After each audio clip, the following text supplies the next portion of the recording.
शिक्षाधिकारी कार्यालय Odisha school college शिक्षक एवं कर्मचारी समन्वय समिति पक्षर दाबीपत्र प्रदान ढेंकानाल सदर ब्लॉक शिक्षाधिकारी कार्यालय आज मध्याह्न ओडिशा स्कूल कॉलेज शिक्षक कर्मचारी समन्वय समिति पक्षर एक दाबीपत्र 1:40 मिनिट प्रदान कर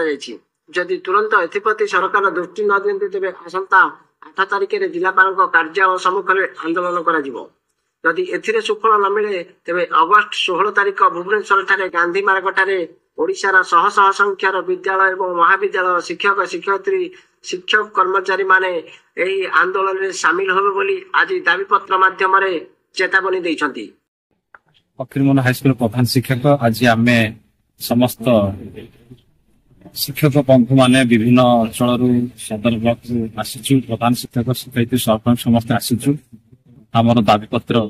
दीर्घ 30 वर्ष जो दाबीपत्र रही नूतन अनुदान प्राप्त विद्यालय मान आज आम मुख्यमंत्री के उद्देश्य माननीय शिक्षा मंत्री के उद्देश्य एवं आमर जिलापाल एवं आमर बीओ शिक्षा अधिकारी महोदय को एडीओ महोदय को आम दाबीपत्र आज प्रदान करूँ। आमर जो मुख्य दाबी गुड़िक रही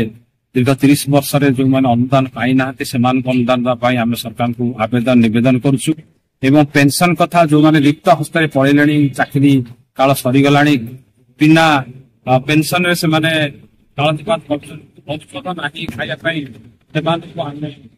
पेंशन पाइबापी आम सरकार दाबी रखी एवं सरकारीकरण हूँ मुख्य भी दाबी रही सरकार को आम आवेदन कर माननीय मुख्यमंत्री महोदय को जेकि आमर लोअर पीएमडी आसिक आमको प्रतिश्रुति देते आम सरकार आसिले आम निश्चित भाव में आपंकर दाबी गुड़िक परिपालन करी पूर्ण करें तत्सहित रही आमर जो जो भाई मैंने रिटायर्ड कर शिक्षक भाई भौणी मैंने ग्राच्युटी पाऊना तेणु आम सरकार निकट दाबी रखुचु ग्राच्युटी प्रदान करते आउ शेष दाबी रही 65 वर्ष वृद्धि करने जेहेतु चाकरी काल आमर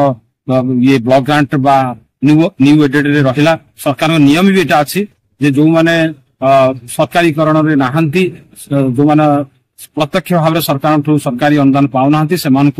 अधिक 2 वर्ष चाकरी काल वृद्धि करने सरकार नियम रही तेणु आम आवेदन करुचु यही दाबी गुड़िक पूरण करने आमको सरकार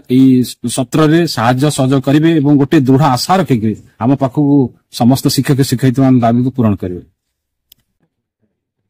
जय जगन्नाथ सत्यव्रत पात्र सभापति सदर ब्लॉक ढेंकानाल उस्ता संघर आज आम आम सदर ब्लॉक तरफ समस्त अनुदान प्राप्त शिक्षक शिक्षयित्री तथा कर्मचारी मैंने मिलित होकर आज आम दाबीपत्र को 6 दफार दाबी अच्छी